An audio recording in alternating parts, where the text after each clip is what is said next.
Okay. सो हमने अभी तक ये देखा था कि एब्रिविएशन किस तरीके से डिफाइन कर सकते हैं हम, राइट।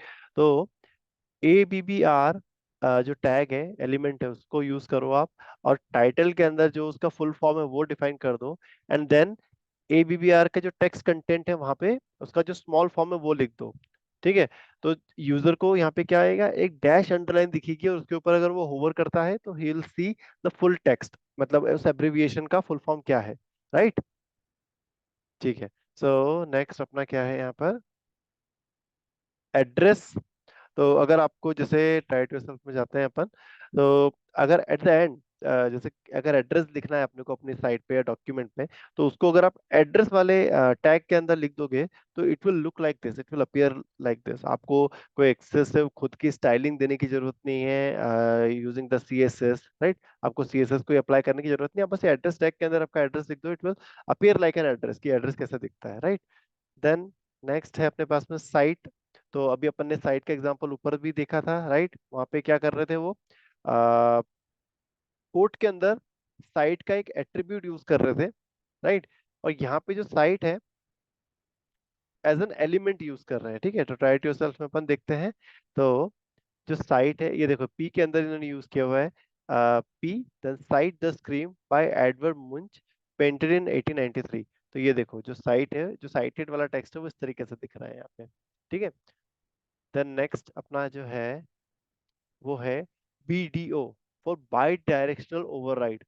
इसकी हेल्प से अपन क्या कर सकते हैं, जो ये टेक्स्ट है अपने को भी राइट टू लेफ्ट, मतलब अपीयर कैसे कराना है यूजर को, राइट टू लेफ्ट दिखाना है या लेफ्ट टू राइट दिखाना है, ठीक है। सो अगर मैं इसको ट्राई टू योरसेल्फ करूंगा, तो देखो यहाँ पे BDO में डायरेक्शन उन्होंने क्या स्पेसिफाई करी है, राइट टू लेफ्ट, मींस यहां से लेकर यहां तक, दिस इज, देख रहे हो आप, आपका टेक्स्ट जो है वो राइट टू लेफ्ट लिखा हुआ है। तो ये BDO की हेल्प से आप इस चीज को डिफाइन कर सकते हो, राइट। देन नेक्स्ट है आपके पास HTML कमेंट्स, ठीक है। सो कमेंट्स मतलब इंपॉर्टेंट होते हैं, वो यूजर को नहीं दिखते हैं, और मतलब जैसे आप जो भी कमेंट देना चाहो आपके HTML डॉक्यूमेंट में वो आप दे दो, कोड में कमेंट देते हो आप, जो HTML जो कोड लिख रहे हो उसमें आप अपने खुद के कमेंट दे सकते हो फॉर फ्यूचर यूज, या आपको कुछ समझाना है आपके डेवलपर्स के लिए, राइट। और आप चाहो कि यार कोई एलिमेंट यूजर को ना दिखे, तो आप उस एलिमेंट को ही कंप्लीटली आप उस इस अ, मतलब जो ये दिया हुआ है मार्कअप, इसके अंदर लिख दोगे आपके एलिमेंट को, तो वो आप एलिमेंट ही कमेंट हो जाएगा, यूजर को दिखना बंद हो जाएगा, राइट। तो अब देखते हैं अपन ये वाला जो एक एग्जांपल है ट्राई इट योरसेल्फ में जाके। अच्छा बाय द वे, ये बाकी जो ट्राई इट योरसेल्फ है इनको बंद कर देता हूँ मैं, राइट। सो ये दिख रहा है आपको, स्टार्ट कैसे होता है कमेंट, एंगुलर ब्रैकेट के अंदर आपको एक्सक्लेमेशन लगाना है, देन दो हाइफन, और फिर आपको दो हाइफन और एंगुलर ब्रैकेट बंद कर देना है। तो इसके अंदर की जो भी चीज रहेगी वो आपकी एज अ कमेंट ट्रीट होगी। तो यहाँ पे सिंगल लाइन में भी दे सकते हो आप चाहो तो मल्टी लाइन में भी दे सकते हो, लाइक दिस, ठीक है। अब आप इसे रन करोगे, एक मिनट रुको मैं इसको ऐसे कर देता हूँ, this is the paragraph 2, this is the paragraph 1। Run करोगे तो आप देखो पैराग्राफ 2 ही दिख रहा है, रन कर रहा है अपना ब्राउजर। ये जो कमेंटेड पॉइंट्स है इनको ब्राउजर जो है वो कंप्लीटली इग्नोर कर देता है, ठीक है। सो दिस इज द कमेंट। आप मतलब आपके एलिमेंट्स को भी कमेंट आउट कर सकते हो, चाहो तो आप एक सिंपल टेक्स्ट को भी कमेंट दे सकते हो, जो भी आप देना चाहो, ठीक है। अगेन जो आपके कमेंट वाला जो टैग है ना, वो आपके एक एलिमेंट के अंदर भी पुट पुट डाउन कर सकते हो आप, राइट। तो ऐसा कोई रूल नहीं है कि ये बाहर होना चाहिए, आप कहीं पे भी पुट कर दो जहां आपको लग रहा है। देन नेक्स्ट है HTML कलर्स, ठीक है। So HTML colours are specified with predefined colour names और with the RGB hex HSL RGB और एंड HSLA वैल्यूज।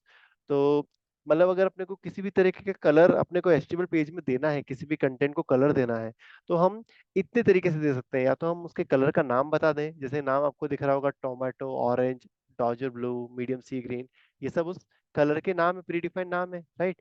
इस तरीके से भी आप नाम दे कलर दे सकते हो, या आप उसका RGB वैल्यू बता के उसको कलर दे दो, हेक्स वैल्यू बता के उसको कलर दे दो, HSL RGBA और HSLA वैल्यू बता के आप उन्हें कलर दे सकते हो। तो अपन इन सबको ना थोड़ा सा इन डिटेल देखते हैं नीचे जाके कि किस तरीके से अपन HTML में एलिमेंट्स को कलर दे सकते हैं। तो आ, यहाँ पे आप देखो, पहली चीज तो वो बता रहे हैं कि बैकग्राउंड कलर कैसे देते हैं किसी एलिमेंट को। तो हम background, you can set the background colour of HTML elements. जैसे कि हेलो वर्ल्ड है, ये जो हेलो वर्ल्ड है इसका जो टेक्स्ट है उस टेक्स्ट का कलर व्हाइट है और जो उसका बैकग्राउंड का कलर है वो ब्लू है। ठीक है, ठीक है ना, तो ब्लू पे व्हाइट टेक्स्ट है। नीचे आप एग्जांपल देख रहे हो, आपका टोमेटो जो है वो बैकग्राउंड है और जो आपका कलर है वो व्हाइट है। दिख रहा है ना, ये टेक्स्ट आपका व्हाइट कलर में है और जो इसका बैकग्राउंड है वो टोमेटो कलर का है। तो ये सब चीजें कैसे दी हैं, कैसे आई हैं ये सब अपने मतलब एचटीएमएल पेज में ये सब चीजें कैसे आती हैं? यहाँ पे अपने को स्टाइल एट्रीब्यूट यूज करना पड़ता है। ठीक है, स्टाइल एट्रीब्यूट के अंदर हम दो प्रॉपर्टी डिफाइन कर सकते हैं, बैकग्राउंड कलर एंड कलर। दो दो, राइट। आप सिर्फ बैकग्राउंड कलर डिफाइन करोगे तो बैकग्राउंड का कलर होगा, राइट। चलो इसको करके देखते हैं। ये मैंने रन करा, देखो। तो बैकग्राउंड कलर डिफाइन कर दिया हमने डॉजर ब्लू। तो आपका जो हेलो वर्ल्ड का बैकग्राउंड कलर है वो ब्लू हो गया, बट जो टेक्स्ट है अभी भी ब्लैक है, राइट। सिमिलरली आपका जो पी है जिसमें लॉरम एप्सम डॉलर वाला टेक्स्ट लिखा हुआ है, उसका बैकग्राउंड कलर उन्होंने टोमेटो डिफाइन कर दिया, तो उसका बैकग्राउंड तो ब्लू हो गया, बट सॉरी रेड हो गया, बट इसका जो कलर है वो व्हाइट नहीं हुआ, राइट। तो इसके लिए एक और एट्रीब्यूट अपने को यहाँ पे डिफाइन करना पड़ेगा, like this colour white.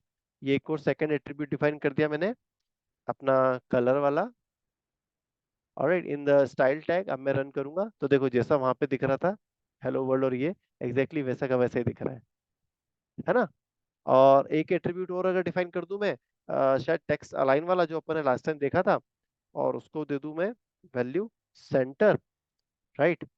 Semicolon लगा के, तो आई आई बिलीव कि जैसा वहां पे दिख रहा था वैसा का वैसा ये अब दिखने लगेगा।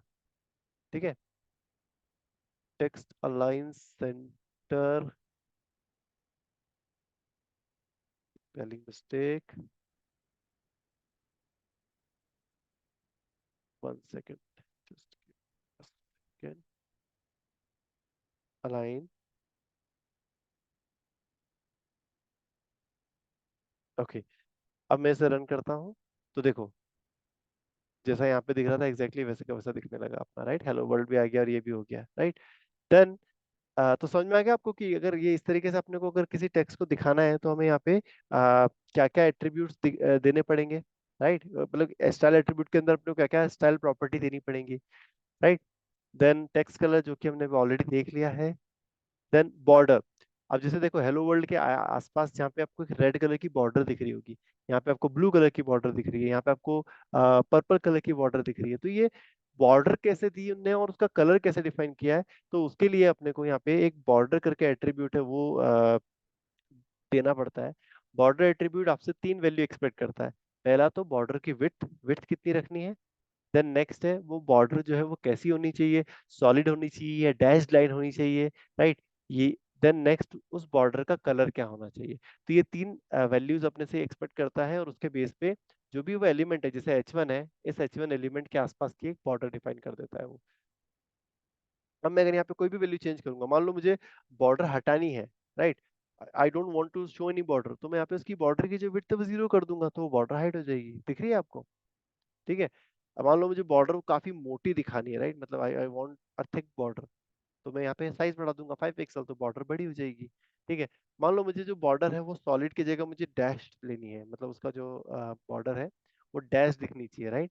डॉटेड वगैरह भी होती है, इस तरीके से मल्टीपल होते हैं तरीके, वो आप रिसर्च करोगे तो यू विल फाइंड कि ये देखो इस तरीके से आप बॉर्डर का स्टाइलिंग भी चेंज कर सकते हो।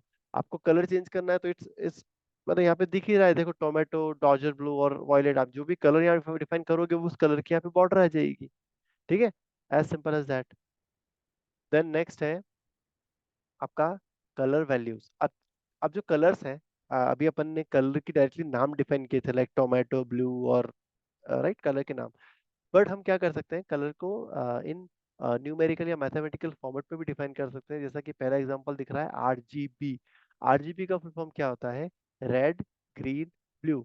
यहाँ पे आप रेड RGB का जो एक मतलब फंक्शन बोल सकते हैं अपन, इस फंक्शन के अंदर ये जो राउंड ब्रैकेट्स है इसके अंदर जो भी वैल्यू दोगे, तो ये वैल्यूज जो है न्यूमेरिक फॉर्मेट में वैल्यू आती है यहाँ पे, ये 0 से लेके 255 तक जाती है।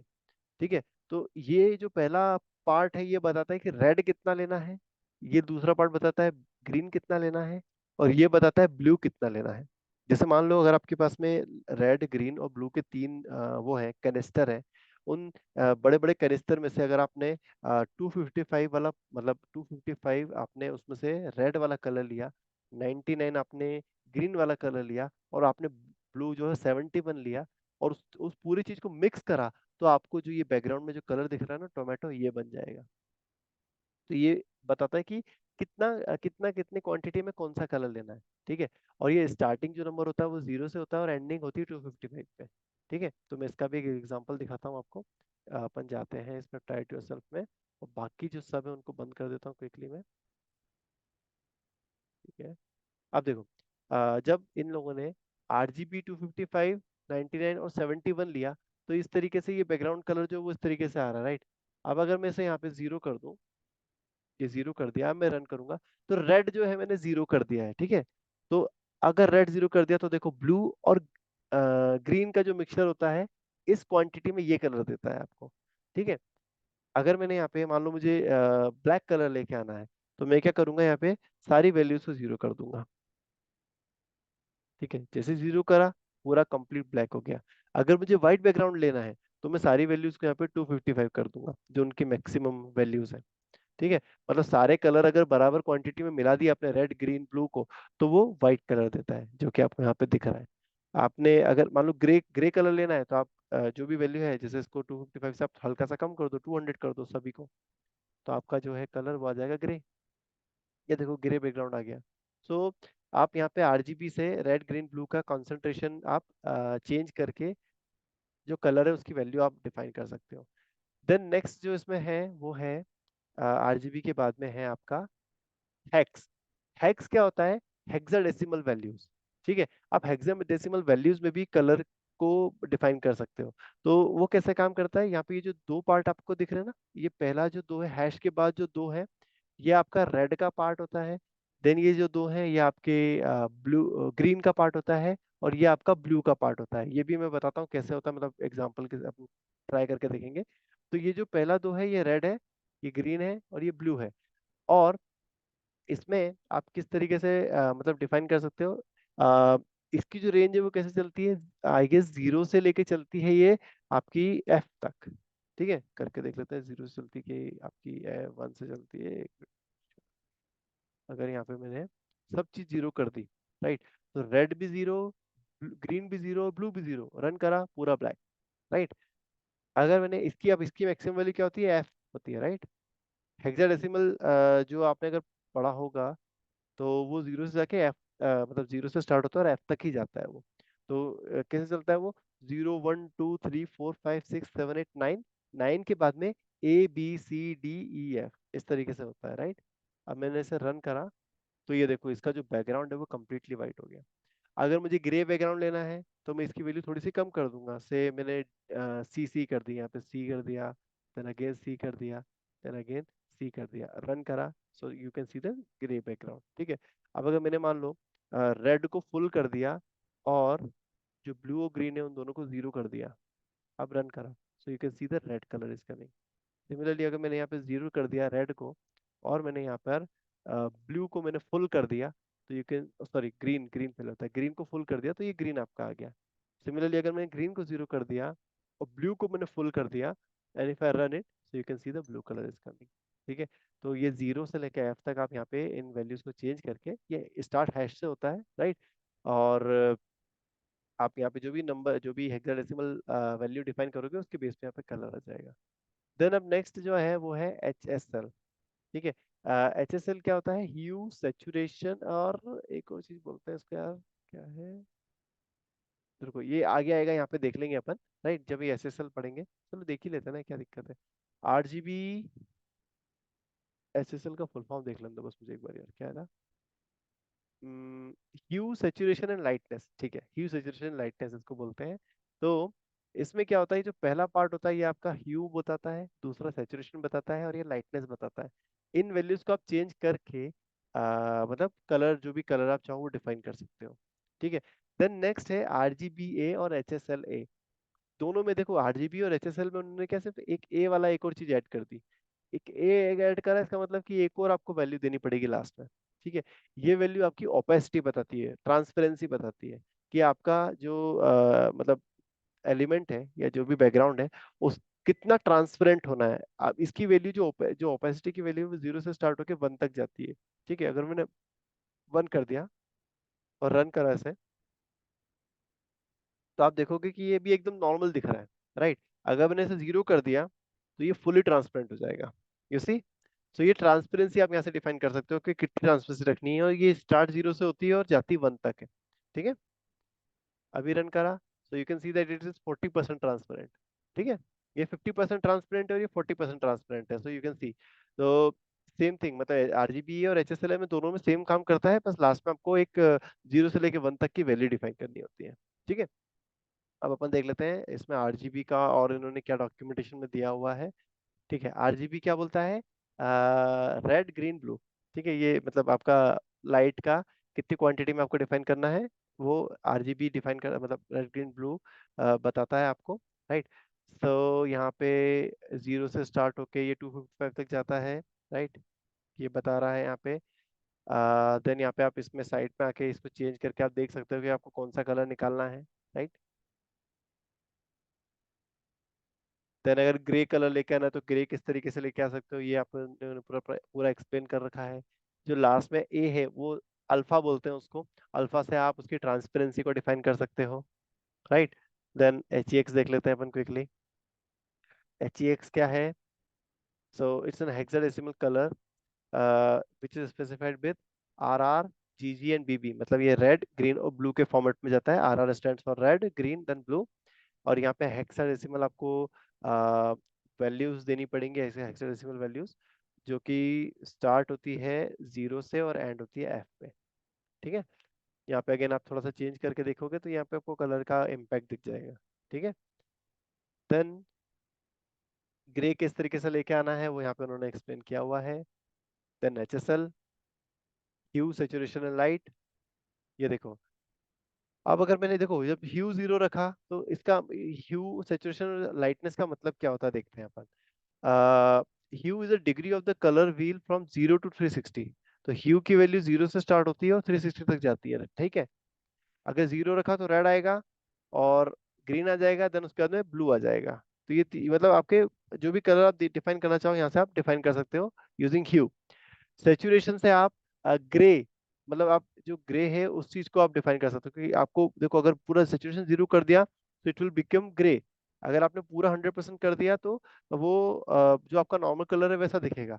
देन आपका लाइटनेस, लाइटनेस अगर आपने फुल कर दी तो इट विल बिकम व्हाइट। 50% रखी तो नॉर्मल जैसा दिखना चाहिए वैसा दिखेगा, 0 कर दी तो ब्लैक दिखेगा। तो इस तरीके से अपन एचएसएल के थ्रू भी कलर डिफाइन कर सकते हैं। देन यहाँ पे ग्रे के शेड्स बता रखे हैं उन्होंने एचएसएल को यूज करके। देन आपका यहाँ पे आ जाएगा अल्फा। अल्फा मतलब जो आपका ट्रांसपेरेंसी उसकी वैल्यू को डिफाइन कर दिया यहाँ पे। अगर आपने इसको चेंज करा तो ट्रांसपेरेंसी वैल्यू चेंज होगी यहाँ पे। ठीक है, तो this is it. The next is H T M L C S S. ठीक है, तो सी एस एस का फुल फॉर्म क्या होता है, it is called as cascading style sheet.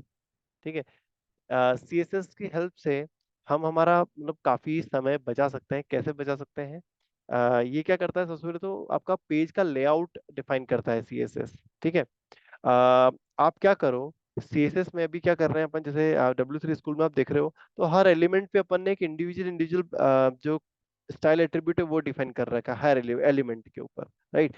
तो क्या करो आप, ये जो स्टाइल एट्रीब्यूट जितने भी है ना इनको एक सेपरेट फाइल में रख लो, और उसको आपकी बॉडी में एकदम ऊपर जो है आपके एचटीएमएल डॉक्यूमेंट में वो टॉप पे कॉल कर लो। तो वो जो भी आपने सीएसएस स्टाइल शीट डिफाइन करी है वो सारे एलिमेंट्स पे अप्लाई हो जाएगी। तो आ, इससे फायदा क्या होगा कि अगर आपके पास में देखो साइट तो एक पेज तो होगा नहीं, साइट में तो आपके पास बहुत सारे पेजेस होंगे, और सभी पेजेस पे अगर आपको सेम स्टाइलिंग देनी है तो वो कैसे दोगे आप, using this style sheet only, right.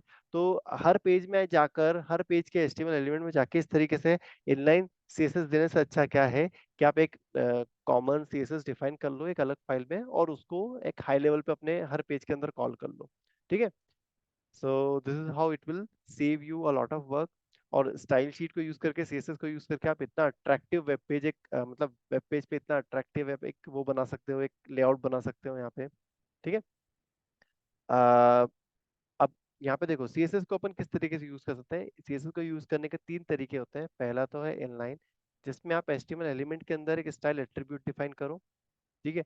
दूसरा है इंटरनल, इसमें क्या होता है कि जो हेड सेक्शन है ना अपने एचटीएमएल का, आप उसमें एक स्टाइल करके एलिमेंट डिफाइन करते हो। तो यहाँ पे नोटिस करना डिफरेंस, यहाँ पे पहले वाले में स्टाइल एट्रीब्यूट था और दूसरे वाले में यहाँ पे आपका स्टाइल एलिमेंट है, ठीक है। देखो एंगुलर ब्रैकेट दिख रहे हैं यहाँ पे, सो this is your style element. और ये स्टाइल एलिमेंट हम कहाँ डिफाइन करते हैं, वो हेड वाले सेक्शन के अंदर डिफाइन करते हैं। ऐसे रैंडमली कहीं पे भी डिफाइन नहीं कर देंगे उसे अपन, ठीक है। देन अगला है जो है वो एक्सटर्नल। एक्सटर्नल स्टाइल शीट है, उसको हम कैसे डिफाइन करते हैं, यूजिंग दिस लिंक, ठीक है। मतलब एक्सटर्नल वाली स्टाइल शीट को हम लिंक कर देते हैं हमारे वेब पेज से, and this also goes link also goes in your in the head section, ठीक है। तो इनलाइन सीएसएस का अभी तक अपन ने जितने भी एग्जांपल देखे ना स्टाइलिंग के, वो सारे इनलाइन ही थे, ठीक है। इनलाइन मतलब कि आपको स्टाइल एट्रीब्यूट यूज करना है और जो भी स्टाइल प्रॉपर्टी है वो डिफाइन कर देनी है। Then next we have internal CSS. Internal CSS में क्या होता है, जो हेड वाला सेक्शन है ना, उसके अंदर आप एक स्टाइल टैग डालते हो, ये देखो ये स्टाइल टैग, और उसके अंदर आप हर एलिमेंट का एक स्टाइल बता देते हो कि वो एलिमेंट का स्टाइल क्या होना चाहिए, ठीक है। ये देख रहे हो एलिमेंट का इंडिविजुअल इंडिविजुअल एलिमेंट का इंडिविजुअल इंडिविजुअल स्टाइल बता दिया यहाँ पे कि ये एलिमेंट अगर आपको नीचे मिल रहा है तो उसको ऐसा बताना, अगर H1 दिख रहा है तो उसका कलर ब्लू कर देना, अगर P मिले तो उसका कलर रेड कर देना, ये आपने ऊपर बता दिया। तो अब जो ब्राउजर है वो ऑटोमेटिकली इस स्टाइल शीट के अकॉर्डिंग या इस स्टाइल वाले सेक्शन के अकॉर्डिंग आपके HTML एलिमेंट को उस तरीके का स्टाइल प्रोवाइड कर देगा, ठीक है। इसका एक एग्जांपल देख लेते हैं अपन। तो देखो अब इसका एक इंडिविजुअल इंडिविजुअल चीजें भी थोड़ी सी डिस्कस कर लेते हैं अपन कैसे करते हैं। तो ये जो एक इसको क्या बोलते हैं यार, कौन सा स्टाइल है, ये internal CSS, right. So internal CSS में आप हेड वाला टैग जो है ना, ये हेड वाला टैग के अंदर आप अपना पूरा स्टाइल का एक टैग पुट डाउन करोगे, ठीक है। उस स्टाइल वाले टैग के अंदर आपको यहाँ पे उस टैग का नाम देना है जिसको आपको स्पेसिफिक स्टाइल प्रॉपर्टी डिफाइन करना चाहते हो, जैसे कि ये बॉडी है, ठीक है। तो इस बॉडी को आपने डिफाइन कर दिया यहाँ पे। देन करली ब्रैकेट के अंदर आपको अपनी प्रॉपर्टी बतानी है कि करली ब्रैकेट के अंदर पहली प्रॉपर्टी कौन सी बताइए, उसका background colour blue, powder blue होना चाहिए। इस सिमिलरली आप क्या कर सकते हो, ऐसे भी लिख सकते हो या चाहो तो इस तरीके से लाइन ब्रेक भी दे सकते हो। तो अगर आप कभी देखोगे आपके किसी के भी कोड में, तो वो आपको स्टाइल जो है इंटरनल या एक्सटर्नल जो स्टाइल है वो इसी तरीके से दिखेगी, ठीक है, like this, body then curly bracket then उसका प्रॉपर्टी। आप इस तरीके से मल्टीपल प्रॉपर्टी भी दे सकते हो कि कलर चेंज करना है, मान लो मुझे ग्रे कर देना है सभी का। अब मैं रन करूंगा तो मेरे जितने भी एलिमेंट्स हैं उनका जो कलर है वो ग्रे हो जाएगा। जैसे यहाँ पे देखो ग्रे क्यों नहीं हुआ, क्योंकि मैंने दो ही एलिमेंट डिफाइन करे हैं और दोनों को भी उनकी उनकी प्रॉपर्टी डिफाइन कर रखी है, colour blue and colour red. एक काम करता हूँ, बॉडी का मैं जो है बॉर्डर डिफाइन करता हूँ, border 5 pixel blue solid blue. अब यहाँ सेमीकोलन लगाता हूँ लास्ट में जाके, अब रन करता हूँ इसको, तो ये देखो पूरी की पूरी बॉडी में मेरी ब्लू बैक बॉर्डर आ गई, right. Then H1 then curly bracket open close, और उसके अंदर मुझे जो प्रॉपर्टी डिफाइन करनी है वो डिफाइन कर सकता हूँ मैं। So let me give the same property here as well और हियर एज वेल। अब मैं इसे रन करूंगा तो यू कैन सी जो भी मैं प्रॉपर्टी डिफाइन कर रहा हूँ ऊपर मेरी इंटरनल सीएसएस में, वो मेरे एलिमेंट्स के ऊपर अपने आप अप्लाई हो जा रही है। तो this way you can separate out, यहाँ से आप क्या सेपरेट आउट कर सकते हो, एचटीएमएल का जो आपका कोड है उसको अलग रख सकते हो कंप्लीटली, और जो आपका स्टाइलिंग का कोड है उसको अलग रख सकते हो कंप्लीटली, ठीक है। बट स्टिल ये अभी दोनों एक ही फाइल में है, ठीक है। नेक्स्ट इसका जो रहता है तीसरा वाला जो पॉइंट है इसमें, विच इज एक्सटर्नल, उसमें क्या करते हैं, इस वाले पूरे के पूरे पार्ट को ही वो एक अलग फाइल में पुट डाउन कर देते हैं। उस फाइल का नाम देते हैं dot C S S extension, और उसको इस पर्टिकुलर एचटीएमएल के अंदर लिंक कर देते हैं, ठीक है। सो this is it I believe. Okay, इसमें एक चीज और इम्पोर्टेंट होती है जो कि समझना जरूरी है, विच इज कि ये अपन देखते हैं। इसके पहले मैं तुमको एक चीज बताता हूँ कि क्या होता है प्रेसिडेंस। इसमें प्रेसिडेंस समझना बहुत जरूरी है। जैसे आप देखो यहाँ पे मैंने बॉडी का जो कलर है वो ग्रे दिया था। मैं एक काम करता हूँ, H1 का कलर पहले हटा देता हूँ, अब मैं रन करता हूँ। देखो यहाँ पे आपने बॉडी में डिफाइन किया था कि मेरी बॉडी के अंदर जितने भी एलिमेंट रहेंगे उनका जो कलर रहना चाहिए वो ग्रे रहना चाहिए। ठीक है। तो ये जो ब्राउजर था उसने H1 को देखा कि यार हाँ H1 में तो कोई कलर डिफाइन नहीं है, तो उसने क्या करा, बॉडी का कलर ले लिया यहाँ पे। देख रहे हो आप, बॉडी का जो टेक्स्ट कलर था वो उसने H1 को अप्लाई कर दिया। तो यहाँ पे एक बढ़िया से लाइन लिखी हुई है यार,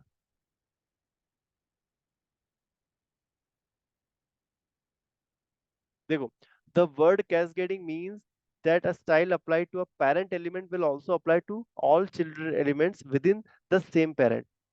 So, if you set the color of the body text to blue, all headings, paragraph, and other text elements within the body will also get the same color, unless you specify something else.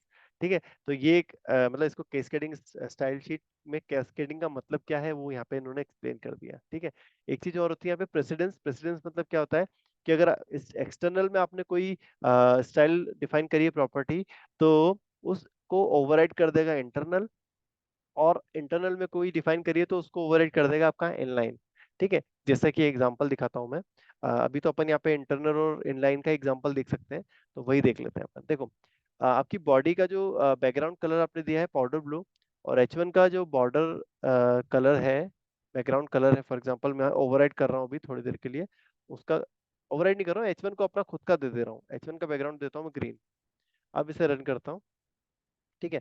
तो देख रहे हो आप, आपका body का पूरा जो background colour है ब्लू दिख रहा है आपको, और सिर्फ इंडिविजुअल H1 का आपको ग्रीन दिख रहा है।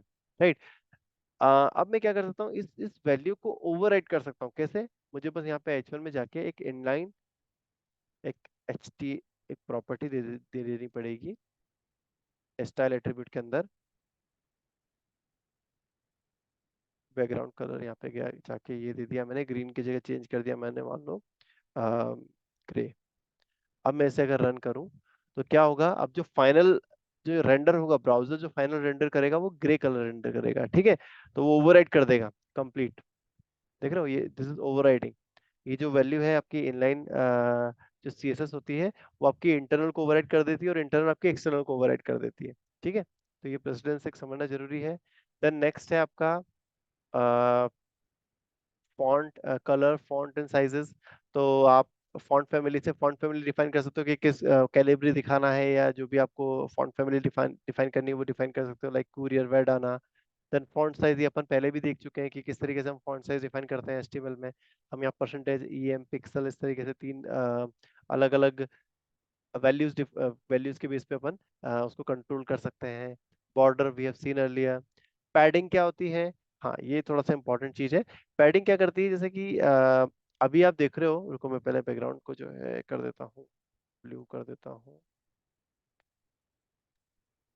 रन करा मैंने। अब आप देख रहे हो यहाँ पे, दिस इज द पैराग्राफ वाले को देखो। दिस इज अ पैराग्राफ में जो बॉर्डर है और आपका जो टेक्स्ट है, वो आपस में जैसे चिपके चिपके दिख रहे हैं ना। तो अगर आपकी जो बॉर्डर है, बॉर्डर मतलब ये जो बॉक्स बन रहा है ना, इस बॉक्स के अंदर अगर आपको स्पेसिंग देनी है तो आप पैडिंग यूज करते हो। ठीक है। तो कैसे डिफाइन कर सकते हैं अपन यहाँ पे, PADDING, पैडिंग। देन आप पैडिंग भी जो है वो मतलब इसमें चार वैल्यू दे सकते हो, like this, 5 pixel, 5 pixel, 5 pixel and 5 pixel. ठीक है। तो ये बताता है, ये टॉप से बताता है कि टॉप से कितनी पैडिंग देनी है, देन राइट से सर क्लॉकवाइज घुमाओ, तो ये टॉप, ऊपर से कितनी पैडिंग देनी है, राइट से कितनी पैडिंग देनी है, बॉटम से कितनी पैडिंग देनी है, और लेफ्ट से कितनी पैडिंग देनी है। ये हर बॉर्डर की अपन ने पैडिंग वैल्यू डिफाइन कर दिया। मैं रन करूंगा तो देखो, आपकी हर तरफ से 5 पिक्सल की पैडिंग आ गई है, मतलब जो बॉर्डर है और टेक्स्ट है उसके बीच में एक छोटा सा गैपिंग आ गई है। अगर इस वैल्यू को चेंज करूंगा, अगर मैंने यहाँ पे 50 कर दी, तो ये टॉप से जो पैडिंग है 50 कर देगा। ठीक है। अगर मैंने इसे 50 कर दिया तो ये लेफ्ट से जो पैडिंग है उसे 50 कर देगा, बट आपको इसका इम्पैक्ट कुछ नहीं दिखेगा क्योंकि ऑलरेडी बहुत गैप है यहाँ पे। इसको अगर 50 कर दिया तो ये बॉटम से जो पैडिंग है उसको 50 कर देगा। अगर इसको 50 कर दिया तो ये क्या करेगा, आपका जो राइट सॉरी लेफ्ट साइड से जो पैडिंग है उसको 50 कर देगा, मतलब इस टेक्स्ट को यहाँ पे शिफ्ट कर देगा। ये देखो। सो this is how you can define the padding. Gapping define कर सकते हो आप इससे। देन नेक्स्ट है आपका मार्जिन। मार्जिन क्या करता है, ये जो बॉर्डर है ना, बॉर्डर के बाहर से गैप डिफाइन करता है। जैसे आपकी जो बॉर्डर अंदर वाली पैराग्राफ की बॉर्डर और जो आपकी बॉडी की बॉर्डर है, एक दूसरे से चिपकी हुई है, तो this you can control using margin. अगर आपने मार्जिन डिफाइन किया तो अगेन ये टॉप, राइट, बॉटम और लेफ्ट से चलता है। रन करोगे तो देखो आपका जो पैराग्राफ है वो मार्जिन लेके जनरेट कर रहा है। ठीक है, मार्जिन बाहर से चलता है, पैडिंग अंदर से चलता है। ठीक है, बॉर्डर के। अगर आपको एक्सटर्नल सीएसएस को लिंक करनी है, देन यू विल हेड के अंदर आप क्या करोगे, लिंक वाले एक एलिमेंट को यूज करोगे, उसमें रिलेशनशिप डिफाइन कर दोगे कि it is an style sheet, और एचआरएफ को यूज करके आप अपनी एक्सटर्नल जो सीएसएस फाइल है उसको उसका लिंक प्रोवाइड कर दोगे यहाँ पे। ठीक है, I believe this is it for the HTML CSS. Then next is HTML links. ठीक है, तो ये बहुत इंपॉर्टेंट चीज है, राइट। आप जब भी किसी वेब पेज पे जाते हो, जैसे मैं भी इस करंटली इस वेब पेज पे आया हूँ, तो ये जो दिख रहा है एचटीएमएल ट्यूटोरियल एक्सरसाइज, ये क्या है, ये सब लिंक्स है, राइट। भले ही इनका कलर थोड़ा सा अलग आ रहा होगा क्योंकि उन्होंने स्टाइल शीट डिफाइन कर रखी है यहाँ पे, but these are all links. Links क्या होती हैं, वो एक क्लिकेबल एलिमेंट्स होते हैं जिन पे क्लिक करने पे आपको जो वेब पेज है वो नए दूसरे वेब पेज पे नेविगेट करवा देता है। ठीक है, और एचटीएमएल लिंक को ही हाइपर लिंक्स भी बोला जाता है। ठीक है, you can click on a link and jump to another document. When you move the mouse over a link, the mouse arrow will turn to a little hand. ठीक है, तो जैसे अभी आपको मेरा माउस दिख रहा होगा वो थोड़ा सा पॉइंटर, एरो पॉइंटर के हिसाब से है, बट अगर मैं जैसे उसे लिंक पे लेके जाऊंगा तो it will change into a hand, right. So this will indicate that this is a link, clickable link. आप जब भी टेस्टिंग करते हो तो डेवलपर को बोलते हो ना कि यहाँ पे यार माउस का जो कर्सर है वो एरो ही दिख रहा है, तो यूजर को पता कैसे चलेगा कि ये क्लिकेबल है, तो आप उसको बोलते हो कि वो हैंड कर्सर लेकर आए, है ना। तो जो HTML है उसमें अगर आपने हाइपरलिंक का टैग यूज करके एलिमेंट क्रिएट करा है तो ब्राउजर उसको ऑटोमेटिकली कर्सर को हैंड वाले कर्सर में कन्वर्ट कर देता है। ठीक है, a link does not have to be text. A link can be an image or any other HTML element. ठीक है, तो जो आपका जो लिंक्स है ना, उसमें जरूरी नहीं कि हमेशा कोई ना कोई टेक्स्ट हो। Even it can B an image also, it can B और कोई अदर HTML एलिमेंट भी हो सकता है आपका एज अ लिंक। ठीक है, लिंक को डिफाइन करने का सिंटेक्स क्या है, आपको ए टैग को यूज करना पड़ेगा। ए एंकर, ए को बोलते हैं एंकर। उसके अंदर आपको ए टैग जो है उसके अंदर एक एट्रीब्यूट डिफाइन करना पड़ेगा विच इज href, और उसके अंदर उसकी यूआरएल वैल्यू डिफाइन करनी पड़ेगी, और देन उस ए टैग के अंदर आपको एक टेक्स्ट जो है वो देना पड़ेगा। अब ये जो टेक्स्ट है इट कुड बी एनीथिंग, यहाँ पे इमेज भी दे सकते हो, टेक्स्ट भी डिफाइन कर सकते हो, कोई एक अदर एलिमेंट भी दे सकते हो। ठीक है, तो यूजर को सिर्फ ये दिखेगा, जो भी आप यहाँ पे डिफाइन करोगे ना यूजर को वो दिखेगा, और इसके ऊपर क्लिक करोगे या यूजर्स के ऊपर क्लिक करेगा तो ब्राउजर जो है वो इस एचआरएफ पे नेविगेट कर देगा। ठीक है, तो एक एग्जांपल देखते हैं अपन। जैसे यहाँ पे अपन ने HREF ये लिखा हुआ है, और यहाँ पे एक टेक्स्ट डिफाइन कर दिया visit w3schools.com। तो यूजर को देखो visit w3schools.com दिख रहा है, लिंक नहीं दिख रही उसे, बट अगर वो यूजर क्लिक करेगा इस पे तो browser will take him to this link. ठीक है, हियर। अच्छा, अब अगर आपका डेवलपर ए टैग को यूज कर रहा है तो ब्राउजर क्या करेगा, बाय डिफॉल्ट जो भी विजिट अनविजिटेड लिंक रहेगी ना उसे अंडरलाइन एंड ब्लू दिखाएगा, मतलब जिस पे अपन ने क्लिक नहीं करा है अभी तक उसे अंडरलाइन एंड ब्लू करके दिखाएगा। बट अगर आपने किसी लिंक पे क्लिक कर दिया तो वो थोड़ी सी पर्पल कलर में दिखेगी। अगर कोई एक्टिव लिंक आपकी एक्टिव है तो वो आपकी अंडरलाइन एंड रेड कलर में दिखेगी। ठीक है, और of course this is the default behaviour, किसी भी लिंक को अगर अपन डिफाइन करते हैं तो इसका डिफॉल्ट बिहेवियर है। आप इस डिफॉल्ट बिहेवियर को कंप्लीटली ओवरराइड कर सकते हो यूजिंग CSS। ठीक है, अब इसमें एक और टारगेट एट्रीब्यूट भी होता है, जो अगर आपने डिफाइन करा तो वो बताएगा ब्राउजर को कि लिंक को कहाँ ओपन करना है, इस लिंक के क्लिक पे जो नया डॉक्यूमेंट है वो कहाँ ओपन करना है, with in the same tab और न्यू टैब। जैसे यहाँ पे देख रहा है आपको, ये सारी वैल्यूज आप डिफाइन कर सकते हो यहाँ पे। अगर आपने टारगेट इक्वल टू न्यू लिख दिया तो, और आपने क्लिक करा तो वो एक न्यू टैब में आपका जो है डॉक्यूमेंट ओपन होगा। जैसे यहाँ पे देखो, use target underscore blank to open the link document in a new browser window or tab। चलो ट्राई इट योरसेल्फ करते हैं। अब देखो, जैसे मैं यहाँ पे क्लिक करूंगा तो ये क्या करेगा, यहाँ पे एक नया टैब में ये लिंक ओपन करेगा। ये देखो नया टैब में आ गया, right. So this is how this target works. Then we have absolute URL and relative URL। ठीक है। एब्सोल्यूट यूआरएल में क्या होता है कि आपका जब आप वेब पेज पे काम करते हो तो आपका वेब पेज में ये प्रोटोकॉल भी डिफाइन होता है, एचटीटीपी एचटीटीपीएस, राइट? तो एब्सोल्यूट यूआरएल आपकी हमेशा प्रोटोकॉल से स्टार्ट होती है, HTTPS colon slash slash, then पूरा जो आपका पाथ है, डोमेन सब डोमेन, वो कवर होता है। ये आपके एब्सोल्यूट यूआरएल का एग्जांपल है। और रिलेटिव यूआरएल जो है वो आपकी इसमें ये स्टार्टिंग का पार्ट नहीं रहता है, लाइक आपका एचटीटीपीएस डोमेन सब डोमेन नहीं रहता, डायरेक्टली आपके जो पाथ रहता है ना वो रहता है बस यहाँ पे, राइट? डोमेन्स ऑफ डोमेन के बाद का जो पाथ रहता है ना वो यहाँ पे अपन डिफाइन करते हैं, so it is called as relative URL. ठीक है। तो ये आप डिफरेंस समझ लेना कि अगर एब्सोल्यूट यूआरएल है तो ये पूरा मतलब रूट से इसका पाथ होगा, like HTTPS then domains of domain. ठीक है। अगर ये सब पार्ट नहीं है तो it it could be a relative URL. यहाँ पे एक एग्जांपल दिया हुआ है, इसको ट्राई टू सॉल्व करते हैं। तो यहाँ पे देखो जो स्माइली है ना, इसको एज एन लिंक बना दिया उन्होंने। कैसे बनाया? देखो, ए के अंदर यहाँ पे उन्होंने इमेज डिफाइन कर रखी है, देख रहे हो आप? तो this smiley has become an link. ये इमेज है जो कि लिंक की तरह काम करेगी, क्लिक करूंगा तो इस पेज पे लेके जाएगी वो। अगर मान लो आपको जैसे ईमेल एड्रेस अगर प्रोवाइड करना है तो it can be also provided as a link. ठीक है। यहाँ पे मेल टू करके आप डिफाइन कर दो एचआरएफ के अंदर, right? Then button as a link, तो आप बटन को भी एक एज अ लिंक कर सकते हो। उसमें आपको एक ऑन क्लिक एट्रीब्यूट डिफाइन करना पड़ेगा और डॉक्यूमेंट लोकेशन जो है वो बतानी पड़ेगी कि कहाँ पे लेके जाना है। ठीक है। देन लिंक को टाइटल डिफाइन कर सकते हो।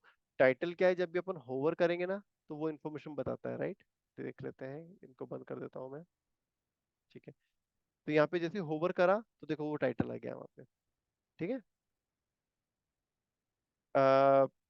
मोर on absolute URLs and relative URL. ठीक है, कवर हो गया है अपना। So that is it. Then link colours, okay.